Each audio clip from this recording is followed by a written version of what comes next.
Hello, everybody. Welcome back to another very special episode of Bagged and Boarded with Pauly. It is part one of my three-part mini-series, my Kick-Ass-A-Thon. It is going to be three dope videos highlighting one of my most favorite comic book series of all time, Kick-Ass.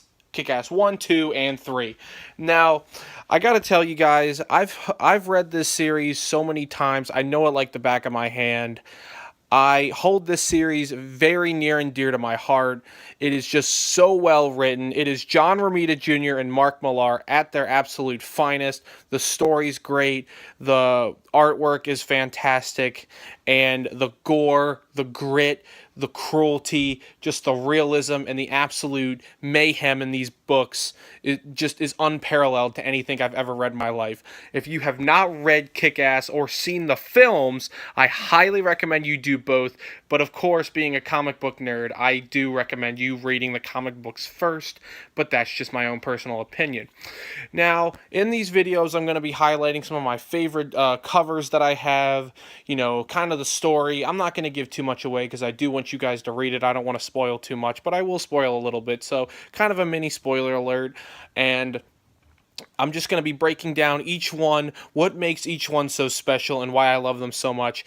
I really don't think I'll be able to get through all three in one episode. I don't even think I could get through two in one episode, and that is why I am going to do each one, give each one its proper, just give each one its own episode, just so I can properly speak about each one.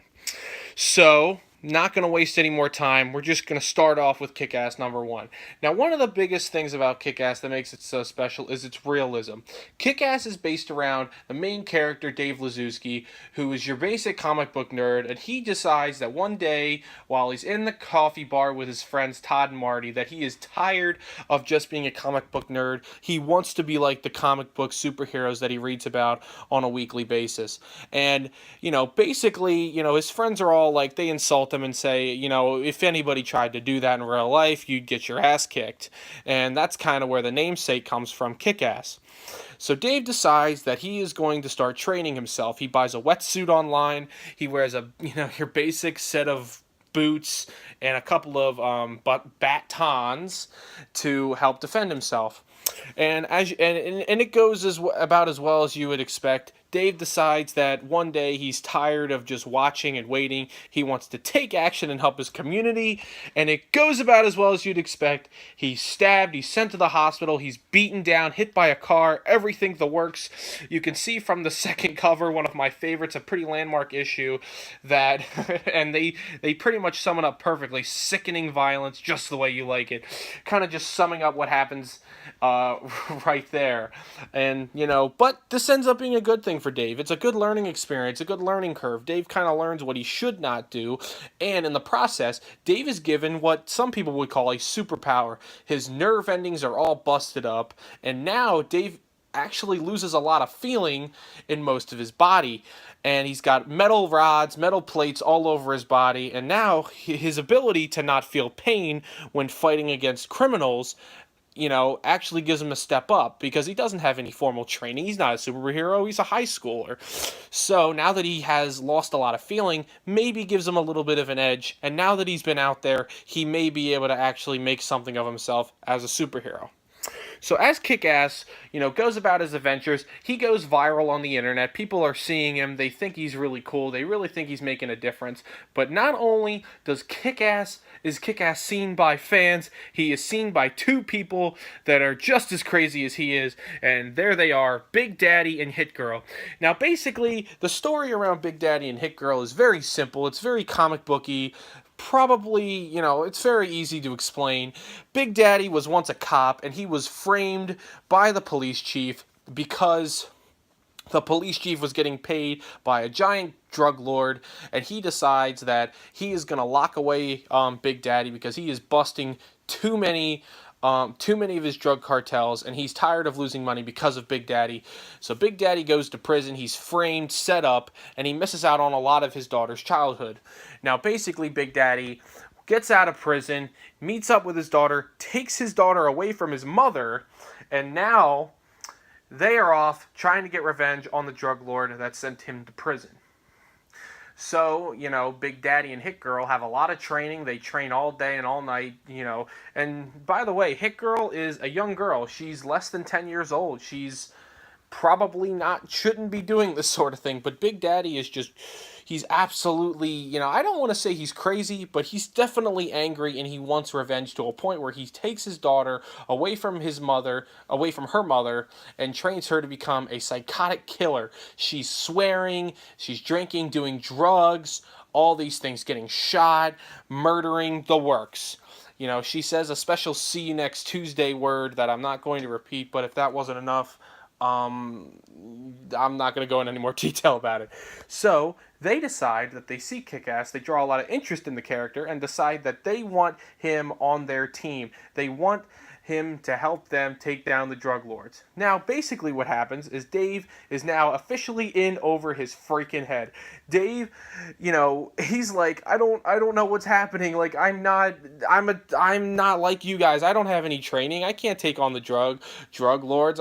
This is not, this isn't what I'm about. I just want to go and help little old ladies across the street, maybe stop someone from breaking into a car. I don't want to take on these big cases. And now he's in over his head. And basically what happens is he meets up with a fake superhero named Red Mist. Now, Red Mist is the son of the main drug lord. And again, I don't want to give too much away, so I may miss a few names just because I don't want to give too much away. This is just a basic overview. And Red Mist, so the main drug lord's son goes by the name of Red Mist. Now, Red Mist is, again, just a regular old teenager, now dressing as a superhero, and he is trying to set up Kick-Ass because the main drug lord does not know who Big Daddy and Hit Girl are, because Big Daddy and Hit Girl are smart enough to know that they need to stay out of the public eye, stay off the internet, unlike Kick-Ass, who is loving the attention. He wants to be seen, he wants to be on YouTube, and now the drug lord believes that all the damage that is being done to a lot of his smaller drug jobs, I guess you could say, he believes that all of those are getting messed up by Kick-Ass because that's the only one he sees all over the internet. He doesn't see Big Daddy or Hit Girl. So Red Mist is sent to recruit Kick-Ass to join his team. And basically what happens is it's all a setup. Red Mist is just a big liar, and basically what happens is Kick-Ass is set up, and he basically tells Big Daddy and Hit Girl, Red Mist is on our side. So he goes and meets up with Big Daddy and Hit Girl, and everything goes awry. It was a huge setup. Now Kick-Ass, Big Daddy, Hit Girl are all captured by the drug lords, and I'm not going to go into detail what happens to Big Daddy, Hit Girl, and Kick-Ass, but in the end, Kick-Ass and Hit Girl are finally able to get some revenge in the end, and it ends up being a pretty good ending. But again, I'm not going to go into too much of detail, but that's basically the summary of Kick-Ass #1.